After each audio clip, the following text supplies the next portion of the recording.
Boa noite, comunidade lúpica e demais interessados no tema lúpus. Eu sou André Carvalho e a partir dessa semana passo a conduzir as lives do Lupus Care, as dicas de quarta. Mudou o dia, mas a proposta permanece a mesma.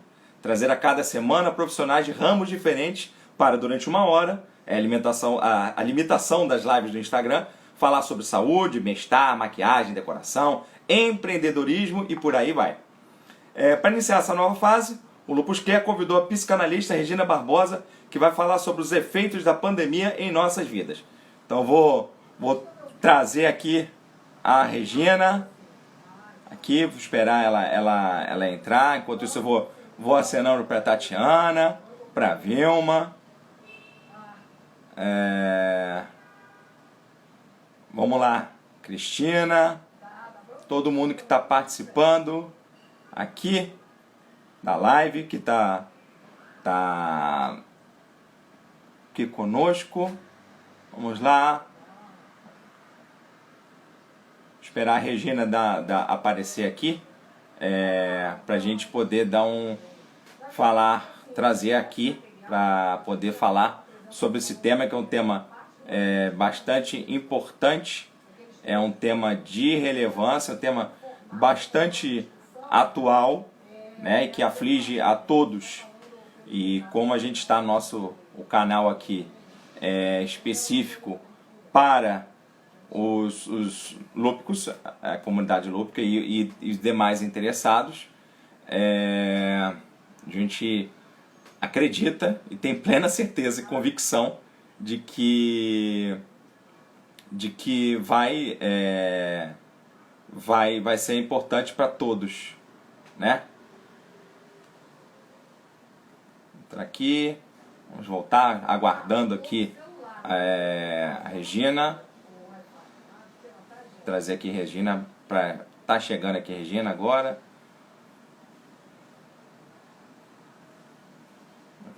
Regina vai entrar agora, hein, gente?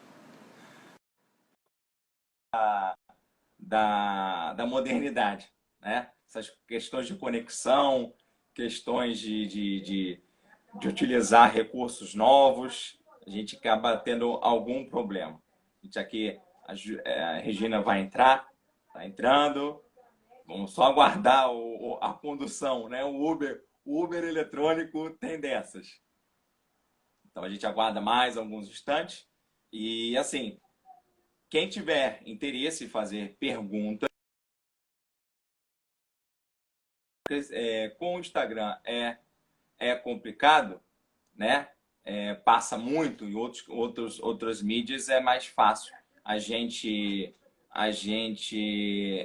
colocar as perguntas, né?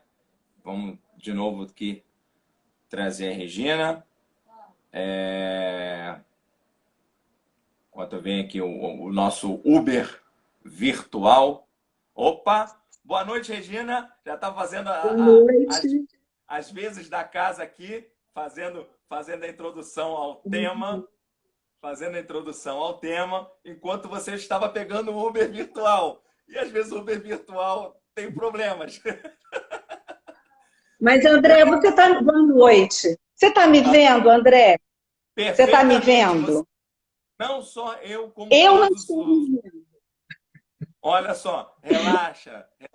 Eu e os outros 25 pessoas, outras 25 pessoas que estão compondo a nossa atual audiência e a nossa expectativa é que cresça, está te vendo perfeitamente. Obrigada. Apesar de eu não estar me vendo, vamos começar a live. Regina, você está linda! Você está linda!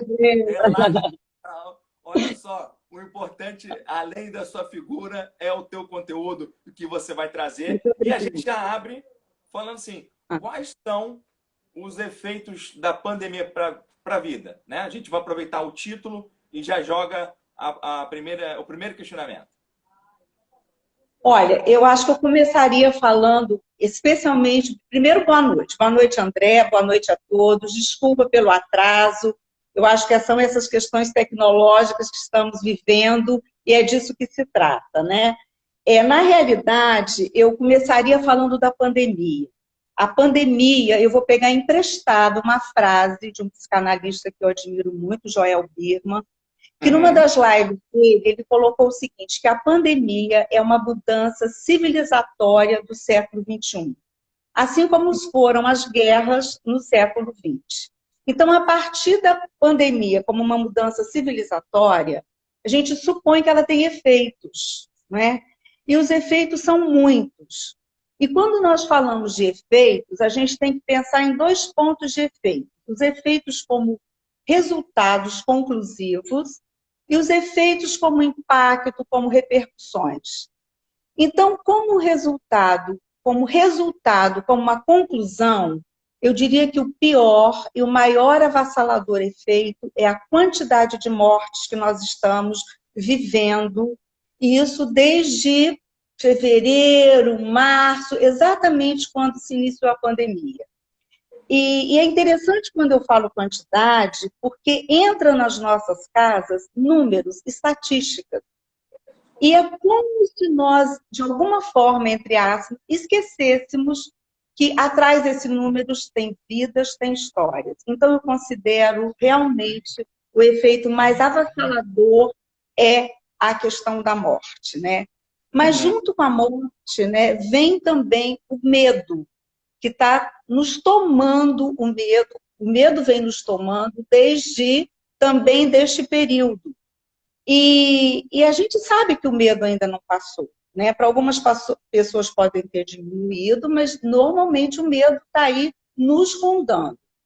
Um outro efeito que eu diria que conclusivo é o efeito, um dos efeitos é a questão do desemprego, né? O desemprego é uma questão, é um efeito avassalador também para toda a humanidade. Então, eu consideraria esses três efeitos como os efeitos como resultado, como conclusão.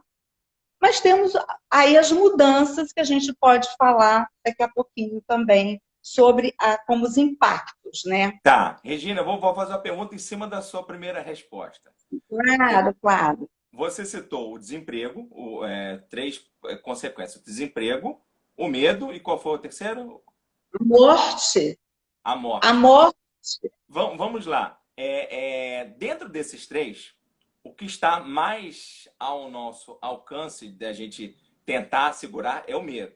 Você, como uma especialista das questões da mente, e o medo é um dos itens que constam de danos à nossa mente, ou que também ao corpo, né?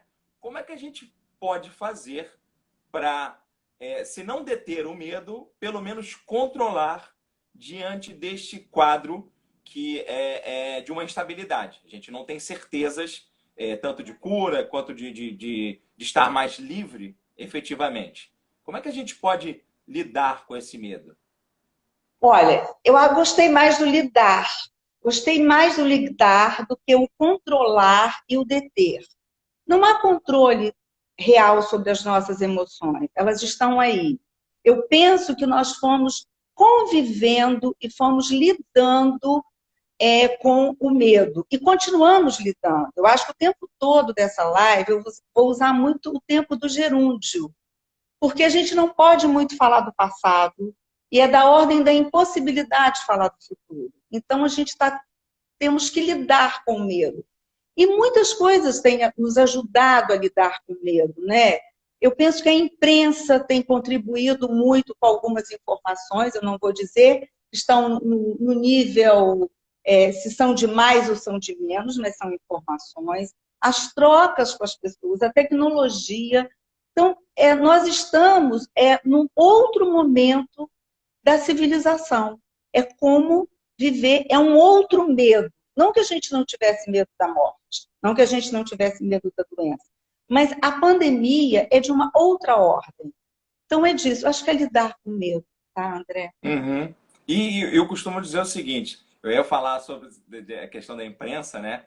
Que os fatos, eles existem, né? A gente que dá um peso para eles, né?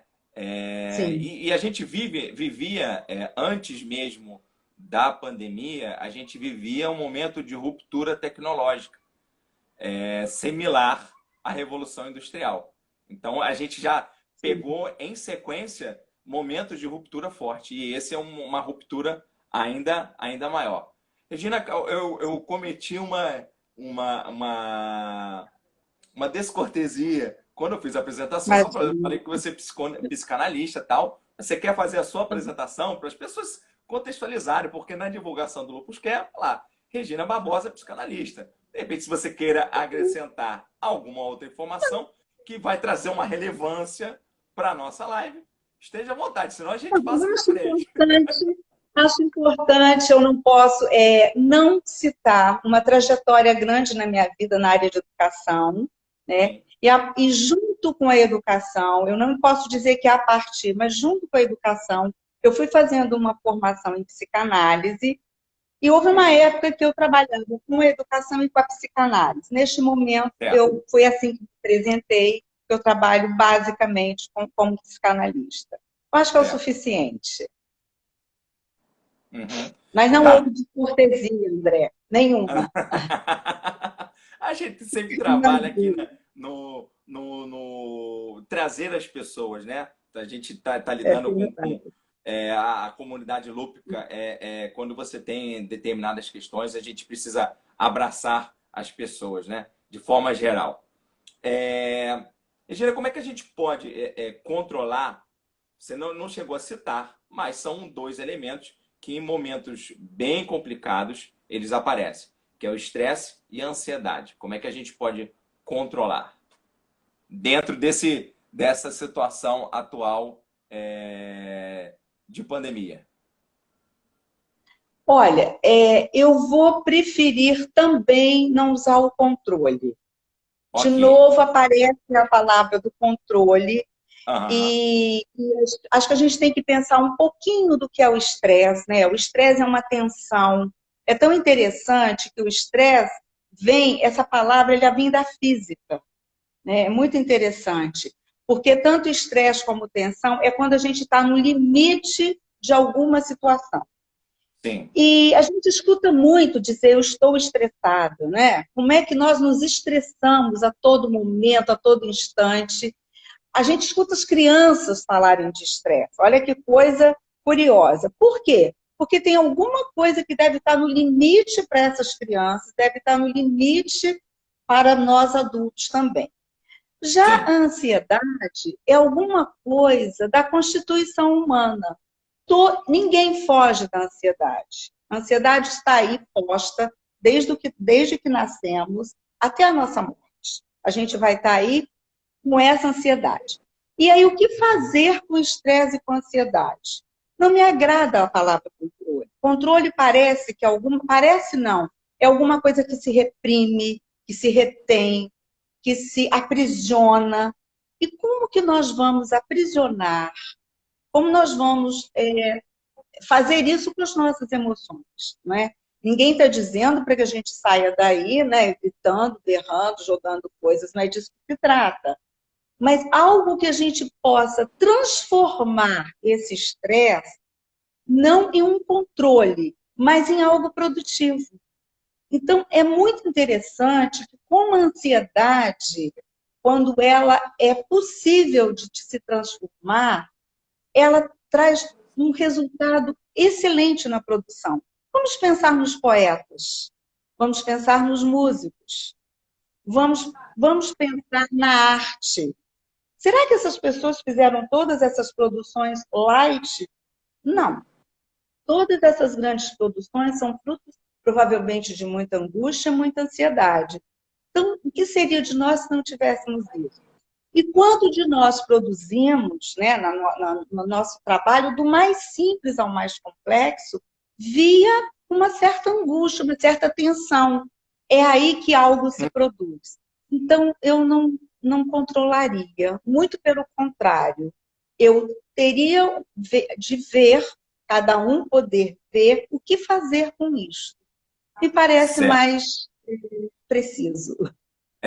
Conduzir, já tenho a Márcia que comentando que é a possibilidade de se reinventar. E a Cristiane Bebê falando, transformar, trazer uma outra energia. O problema, a questão assim, esse é o caminho que a gente tem que tomar, sempre, né? Dos nossos Aham, traumas, aham. a gente transformar, sublimar, mas às vezes a gente está tão envolvido no problema, tão aprofundado no problema, a gente não consegue encontrar a saída, né? Que seguir exatamente o que você recomenda, dar essa condução dessa transformação. Existe, eu sei que isso psicanálise é uma questão individual, tem algumas formas da gente, não vou dizer macetes, dicas, algumas maneiras da gente tentar encontrar este instante seja comercial e a gente siga nesse momento de sair de um problema ou torná-lo um Ah. combustível. Teria alguma dica? André, você está quase querendo uma receita de bolo. Umas dicas, quase como se fosse uma receitinha. Não. Eu acho que a gente poderia pensar, André, vou pegar um exemplo muito atual, né? Que nós não falamos, não sei se você em algum momento vai me perguntar, né, sobre a questão da pandemia. Mas, por exemplo, vamos pegar uma situação real, que é a quarentena, né? O quanto que ela é difícil, está sendo difícil para todos, para todos. Tem aí algumas, como é que eu poderia dizer, alguns protocolos, vamos usar a terminologia, né, que passa pela questão da quarentena, mas como cada um tem feito uso deste período. E cada um tem feito uso, não, provavelmente, não com toda a tranquilidade e serenidade do mundo, com ansiedades, com estresse, com angústia, mas cada um de uma forma singular e única, dentro da própria família, está arranjando um jeito, vou pegar a fala, se eu não me engano, da Márcia, de estar se reinventando, né? Pegando a sua própria experiência de vida, porque a nossa vida não começou com a pandemia. A nossa vida é anterior à pandemia, né? E aí eu acho que este é um ponto interessante de uma mudança, quando o Joel Birma coloca, de uma mudança civilizatória. Nós estamos acostumados a um tipo de vida, a uma vida, uma lógica de vida.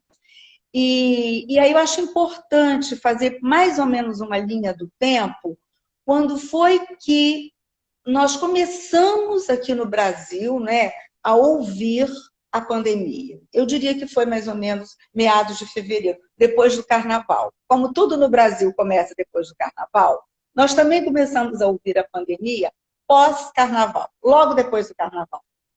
Mas no dia 14, 15, 16, 17 de março, nós todos fomos arrancados de uma vida e fomos colocados em outra vida. Em outra vida, mas nós não tivemos em momento nenhum, nós tivemos um aviso prévio. Nós saímos de uma vida e vai para outra vida. E ficamos assim. Então, isso foi um motivo, está sendo um motivo de muito estresse, muita angústia, como cada um está podendo lidar com isso. Porque a gente vivia Regina, uma vida de muitos excessos.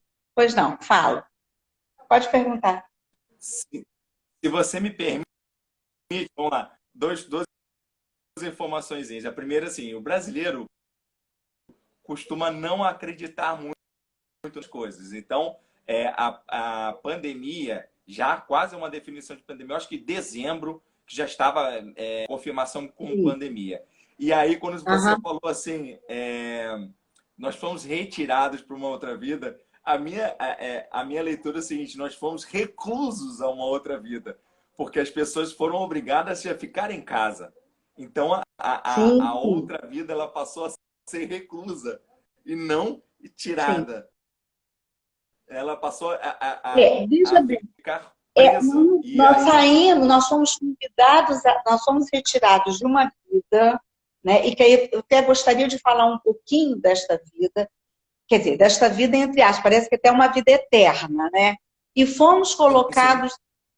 Congelou? Está conectando. Nós voltamos. Regina. André, congelado. Não. Você está me ouvindo? Tô. Eu perdi muita coisa que você falou, André. Eu Aham. perdi muito o que você falou. Mas qual foi a última parte que você ouviu? Eu gostaria de retomar a questão da retirada, né? Sim, sim, Quando eu falei que nós fomos arrancados e fomos viver uma outra vida reclusa, concordo com sim, você. sim, sim, Queria pegar esse gancho porque acho que é importante. sim, E quando nós fomos retirados, nós estávamos vivendo uma vida de muito excesso. Eu queria falar um pouco do excesso e da falta. Então, certo. nós tínhamos um excesso de consumo. Nós comprávamos, comprávamos, comprávamos. Tinha um excesso de viagens, tinha um excesso de compromissos. Se a gente voltar um pouquinho atrás, se a gente pensar como era o movimento dos aeroportos, das rodoviárias, das estradas, dos restaurantes, dos shoppings, era tudo muito, muito, muito. E, de repente, nós fomos colocados numa, vou usar o seu termo, né? Ficamos reclusos dentro de casa, sem possibilidade de ir e vir, e sem possibilidade do excesso. Então, sobrou coisa para a gente dentro de casa, mas faltava. O que era excesso lá virou falta aqui. E o que era falta lá, falta da convivência familiar, falta de tempo, falta de tempo para cuidar da casa, virou excesso aqui. Então, nesse sentido, nós não tivemos intervalo nesse período nenhum. Nós não tivemos um entre, saia do excesso e você vai ter uma travessia para chegar à calma. Não. É nesse sentido que eu quis colocar o arrancados de uma vida Sim, sim, e sim. fomos para. É isso, é isso que eu queria colocar. Ah, tá. E Regina, vamos lá. Vocês vão ver dentro da sua experiência com um paciente de lúpus, que os pacientes, pessoas como os pacientes de lúpus, que já possuem histórico de depressão, a pandemia ele agrava, é um elemento que agrava a questão da depressão? Olha, eu queria colocar a questão do agravar na pandemia. Primeira Sim, coisa, tudo na pandemia se agravou. Não foi só a depressão, não foi só a estresse, não foi só a ansiedade. Tudo teve um a mais, né? Teve um componente maior na pandemia. A questão da depressão, eu preferia usar algum estado depressivo, porque a depressão por si só é um quadro muito forte. Então, é sim. possível que na pandemia algumas questões, esse estado depressivo pode ter se colocado. E eu penso, eu não colocaria só pacientes de lúpus, porque Sim. parece que esse grupo ficou assim. Não, de uma maneira geral, todas as doenças tiveram um agravamento na pandemia. Regina, agora vamos mais um questionamento aqui. Muitos pacientes relatam nas redes da Lupus Care uma maior intensidade de alguns sintomas da doença nesse período. Pergunto se a ansiedade pode ter causado essa tendência. Eu acho que de alguma forma nós já falamos disso, não é? Tá, beleza. Então, é porque Acho que a a gente gente pode pode falar passar do jeito por de um nós, outro. tranquilo. Agora eu vou falar Aham. de uma outra questão que terapeuta adora falar. É a questão das muletas, né? O que são as muletas? Quando a gente tem algum problema, a gente recorre a determinados apoios não necessários, seja bebida, seja álcool, para poder aliviar a dor desse momento. Você acha que é a forma ideal para lidar com Pois esses é, então, impactos? é claro que tem dois aspectos aí que a gente poderia colocar. É Sim, claro que o uso do álcool, a gente tem visto nas pesquisas, na mídia, o quanto que na pandemia o uso de bebidas alcoólicas assim triplicou. É uma coisa impressionante. Eu tive a sim, oportunidade de uma pesquisa feita por alguns supermercados e eu realmente fiquei muito impressionada. Então, a questão do álcool é uma coisa que já está posta. É isso, as pessoas não sabem o que fazer, né? Não transformam, vamos brincar, a ansiedade em algo produtivo e buscam isso como um alívio, e vamos colocar entre aspas. Tem a questão da medicação, da medicalização, que isso é um assunto bastante delicado, porque há pessoas que, de fato, precisam fazer uso desses medicamentos.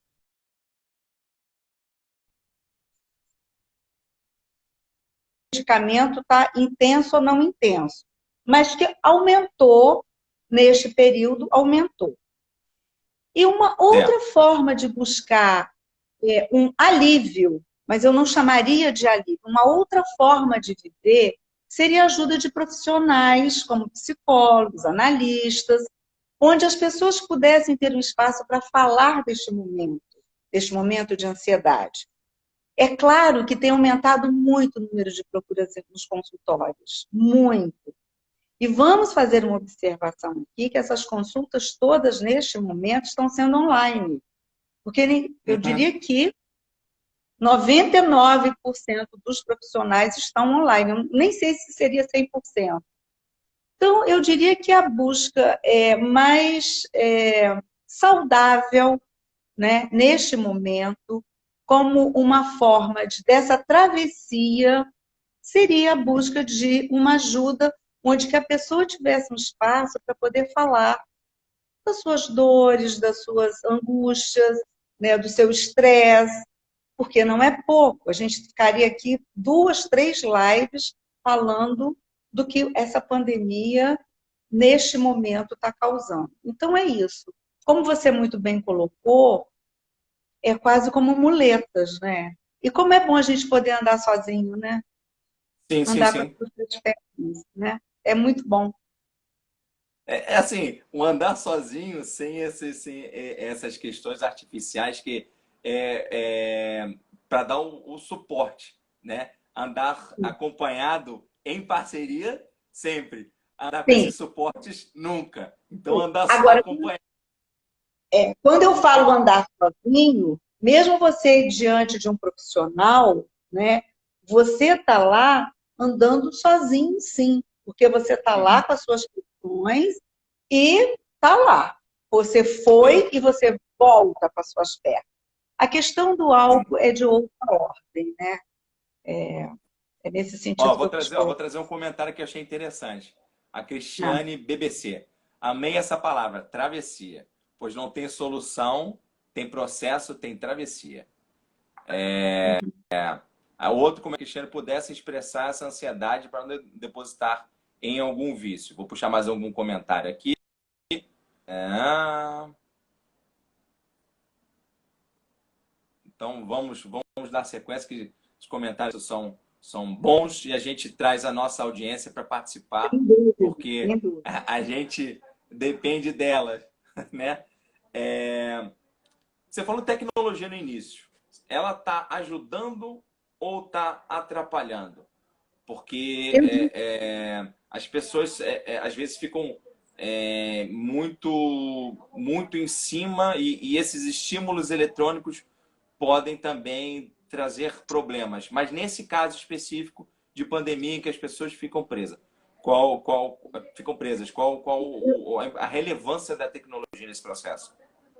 eu diria impensável esta pandemia, nós vivemos sem a tecnologia, né? A Sim. tecnologia é o nosso celular, o computador, tem sido o nosso objeto de trabalho. Nós trabalhamos, nós compramos, nós conversamos, nós acolhemos,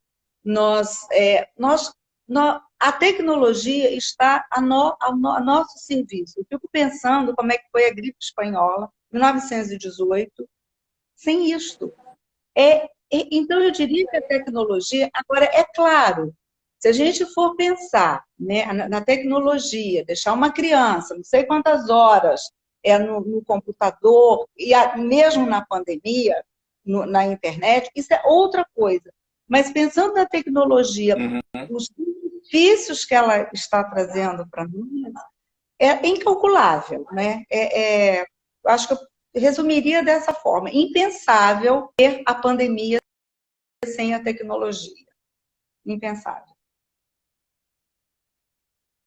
Para divertir, né? A música, os concertos.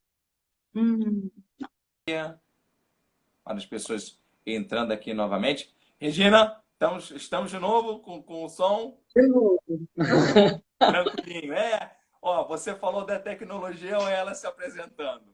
Então vamos iniciar o nosso raciocínio. Você falou da relevância da tecnologia para esses momentos. Então as pessoas que aí você trouxe da pandemia anterior, né, da gripe espanhola, 1918, que a gente não tinha essa tecnologia toda, e hoje a gente tem, e aí completa seu raciocínio. Não é isso. Eu acho que sobre a tecnologia é isso. Lamentavelmente, ela hoje não está muito a nosso favor, mas vamos lá. Sim, a gente acaba ficando, quando fica-se à mercê de elementos, a gente remonta o que você falou antes, das muletas, etc. Quando a gente acaba ficando dependente de determinadas coisas que não são eminentemente a gente, é complexo, né? Agora não tem jeito. Não tem jeito. Esse aí para usar, é um facilitador, mas também é um dificultador. Regina, fala um pouquinho da experiência que você tem com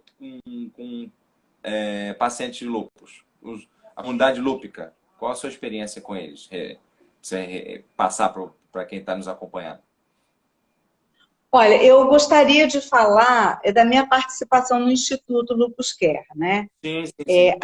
Não é na questão... Nós temos no Pedro Ernesto, nós tivemos no ano passado, uns 2 encontros ou 3 encontros, Sim. que nós denominamos de roda de conversa. Fizemos primeiro com as mães e depois com as adolescentes, com os adolescentes, onde nós tivemos a possibilidade de escutar. Eu tive a oportunidade de conduzir essas rodas, onde foi possível escutá-los, e a partir daí foi muito interessante, foi muito rico, e a partir daí nós fomos montando todo um programa baseado na escuta que nós tivemos das questões que eles trouxeram.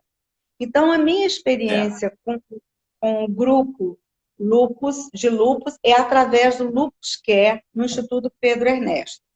Quando a gente fala da clínica, não existe uma clínica de lúpus, não existe uma clínica de diabético, não existe uma clínica para cada, vamos dizer, para cada doença.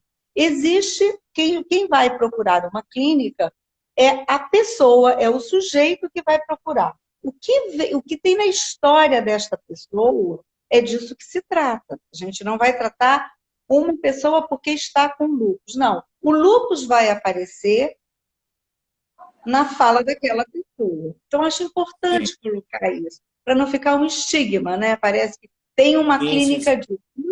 Não tem. Mas a minha experiência com esse grupo foi de uma riqueza infinita no Pedro Ernesto. Tá. Vamos trazer voltar à pandemia. Essa questão ela afetou as... Regina, tá me ouvindo? Tô. Por enquanto. Tá. Mas a pergunta que eu ia fazer é o seguinte. A pandemia afeta as 3 fases da vida de forma similar? Infância, a idade adulta e velhice? Não, porque cada faixa tem a sua especificidade, né? Fico pensando muito, tem que ser de uma forma resumida, teria muito o que falar sobre isso, mas nós temos pouco tempo, né? Muito pouco tempo. As crianças e os adolescentes, pelo fato de estarem fora da escola, deve estar sendo um momento bastante complicado. Porque, para além dos conteúdos acadêmicos que estão sendo, por mais que tenham tido aulas, estão tendo aulas online, eles estão sendo prejudicados. É lógico que estão prejudicados. Mas tem o essencial de uma criança que precisa do recreio, do contato com a família, com os colegas. Tem os jovens, que é fundamental que nessa faixa etária o jovem vai saindo da família, entrando nos grupos sociais, eles estão privados disso também. Mesmo que estejam nas redes, mas a presença é fundamental. Os adultos nem se fala. Os pais e as mães, trabalhando em home office, tendo que dar conta de todas as tarefas, tendo que dar atenção às crianças, tendo que dar atenção aos jovens. Às vezes me pergunto como é que estão dando conta. Né? Claro que tem alguns grupos mais privilegiados, alguns grupos que puderam sair de suas casas, irem para lugares mais confortáveis, mas, de qualquer forma, o dia a dia deve e está sendo bastante complicado. Os idosos, eu penso que um sofrimento maior por não ter toda essa facilidade com a tecnologia. E a solidão, o afastamento dos filhos, dos netos. Então, é um período que, para cada fase, tem um complicador, eu diria, né? Bastante grande. Eu fico pensando a vontade que essas crianças têm de estar no recreio correndo, conversando com os amigos, e os jovens, né, no aspecto social, estão bastante prejudicados, todos. Regina, a gente está chegando a ser uns 5 meses, né, de decretação de quarentena forçada. E o que a gente aprendeu, grosso modo, com essa pandemia? Ai, muitas coisas, muitas coisas. Fico pensando as próprias relações familiares, como que elas estão tendo privilégio, apesar de muito do excesso, mas estão tendo o privilégio de estarem mais próximos, tanto os casais, quanto os pais com os filhos. Eu fico pensando na questão das refeições que podem acontecer, coisa que era também impensável e já não é. A questão da valorização do trabalho do outro, né? A questão da solidariedade, né? Que é coisa fundamental. Não é que aprendeu, mas está colocando em prática. Então, nós tivemos muitas aprendizagens, muitas. A gente ficaria aqui muito tempo falando.